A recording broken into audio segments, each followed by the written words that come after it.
Hello, everyone. It's Heidi with Downtown NorCal Live, and joining me is my special Rasputin because this is a very different episode. Normally, as you know, I highlight what's going on in small businesses, specifically retail locations, brick and mortar, mom and pop restaurants, and services. But the reason I love all of those things is that I appreciate a community that's holistic and centered around people who live in it. And one of the most important things, I think, is who we bring into our homes.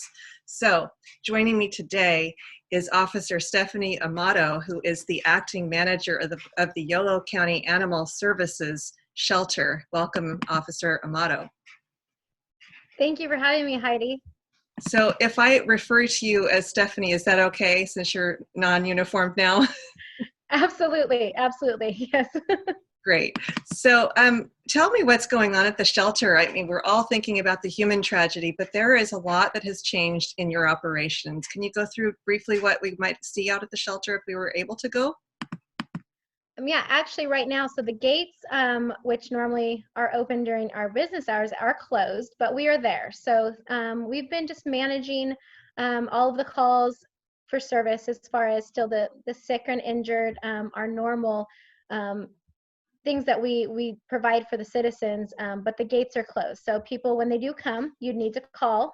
And we still have all the animals are there, but we are doing so many more things digitally, online, and it's quite different, but there's a lot of things that I think are going to help us in the long run, so moving forward. So the population of the shelter, a lot of times when there are stressful times that we go through, we see animal abandonment. Is that happening?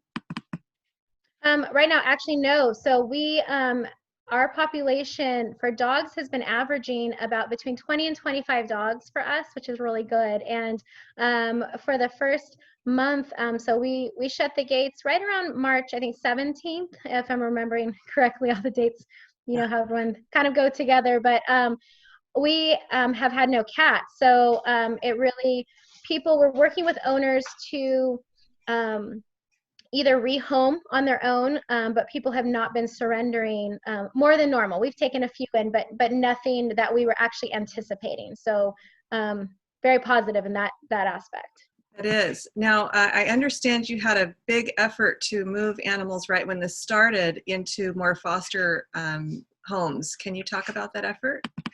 Yes, when the gates, we did close and we were realizing we couldn't have people physically coming in, we put out a plea on social media and just word of mouth, and we really got it out there that we were in need of foster homes. And so our current volunteers and fosters took some of the animals as well, some of the dogs and our cats, but the community, just the outpouring, we would have people call in, and we have our volunteers who, volunteer coordinator and staff, and we are matching those people, those individuals, with the dogs that we had, and we are continuing to do it. So not just dogs that had been on our adoption floor and available, but all the new ones back in stray as well. Wow. And so I know you have consistently a large volunteer force, and so has that had to come to a halt for now? Actually, no. So those volunteers who cannot come, over 65 population, unfortunately, when that recommendation went out, they could not physically come to the shelter, but they were some of the ones who began to foster immediately. And then also, we've had volunteers consistently coming to walk dogs in between. And now with, we can manage the social distancing with the 6 feet when people are coming to walk dogs. So some come and wear masks, but when they're walking by themselves, they just walk around the property, visit the dogs daily. So there are still some volunteers coming, not as much, but the dogs are loving the multiple walks a day. Absolutely. Very nice. Can you talk a little bit about the decision to stop spaying and neutering at this time? That recommendation came from, our vet services are from at UC Davis, so CRET, the shelter medicine program, was working in conjunction with a lot of the other medical, the veterinary board, I know it was University of Wisconsin, they all have made the recommendations to conserve the medical supplies. That was the big concern, was that all those the supplies needed to be kept for human needs. And so they stopped doing surgeries, which non-essential surgeries, spay and neuter is considered that. And right now we aren't doing any on our site, but we have been sending some. We've had some that have been done locally. Okay, and I understand from talking with your volunteer coordinator earlier that she is looking at raising some funding so that animals could be spayed and neutered at a local veterinarian. Do you know anything about that? Yes, so we have been working with our nonprofit, the Friends of YCAS. Our more recently newly formed nonprofit has generously donated money towards the spay and neuter of some of our animals. And we're working with Yolo Vet with that, with the nonprofit. And at this point, we've altered 4 animals with them paying for that. And we're looking to raise more funds to do more animals. So on that note, this is the week of the big dog, big day, or ironically, right? The big day of giving. That's Thursday, the May 7th, this Thursday. And I know that charities need to be in existence for some time before they're eligible to participate in Big Dog. And I believe you're too young at this point. So if folks wanted to give to you, or give to the Friends of the Yolo County Animal Shelter, how would they do that? Their link is on the shelter Facebook page and our Instagram, but it's also friendsofycas.org. And they also feature all of our adoptable pets because we still are doing virtual adoptions. And so people can look at those animals. It's updated daily and donate. So you transitioned right perfectly for me. I wanted to ask you about adoptions. What is a virtual adoption?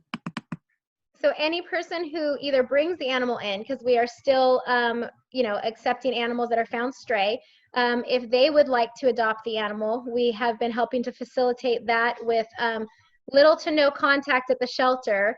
And then also anyone who's interested in adopting can look at petharbor.com, Pet Finder, and also I mentioned the Friends of YCAS page and our Facebook page shows our adoptable animals. And when they call into the shelter, to inquire, we have them fill out an adoption inquiry. They're matched with our volunteers, or also like we match the foster homes. We're doing a lot of foster to adopt homes. And so with that, we just try to match up what they're looking for, what we have in the specific dogs. And we do no one comes to the shelter. Everything's done over the phone. Zoom calls have been great for that, for foster orientations and also for adoption counseling. Great. We've adopted 2 animals, and I did hold up. Oh, he's so tired. This is Rasputin, who came to us through your doors 3 years ago. And when he first came to us, he had a lot of separation anxiety. I don't think he's very anxious anymore. He's pretty relaxed. Hey, yeah, I'd have to say that one of the successful things we've done with him is, tried to be home with him as much as possible. And now that people are home, it does seem like an ideal time to adopt. Is that something you could support? Absolutely. It really, since the families are all home now, we always want people to meet, meet the dog and meet the children and just get them into their lifestyle, which I think now this gives everyone an opportunity. How would a dog fit into their life? And I know some people are concerned when they go back to work and things like that, but I think this is a really good sorry, my dog just got on the couch here. That's No. great. Yes. She knows not always supposed to be on the couch, so that's why this is a treat. Take advantage of it. Absolutely, here she comes. So yeah, I think it is a good time because everyone gets used to the routine and the dogs are getting more than enough time and attention to adjust. I think everyone will have a little bit of a hard time going back, but I think the dogs, for the most part, from what I've seen, will probably appreciate the nap time, because my dogs aren't used to having people home. And I know with my kids home, the dogs are like, what is going on? There's, right.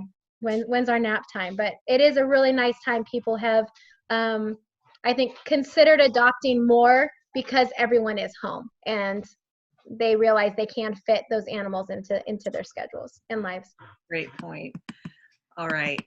This is Heidi with Downtown NorCal Live. We've been talking with acting shelter manager for Yolo County Animal Services Officer Stephanie Amato. Stephanie, thank you so much for joining us.